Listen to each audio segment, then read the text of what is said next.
Hey guys, in this video I'm going to show you how to automatically enter series of dates in Excel.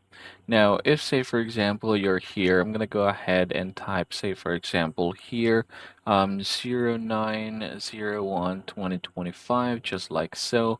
I can head over to the editing portion here and then click the fill, and then you have series.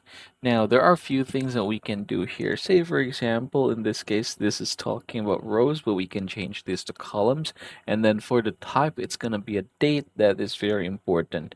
Now, for the date unit, there are a few choices that we can do here. We can do it by day, meaning the next one would be 9/02/2025. Or we can also just talk about weekdays, wherein it's going to eliminate all the weekends. So if, say, for example, um, here, so we have 9/01, it's gonna skip 6 and 7, 14, 21, 28, and the same thing for Saturdays. So yeah, that's possible. Another thing, we can do it by month, wherein we're just going to change the month here. This is September.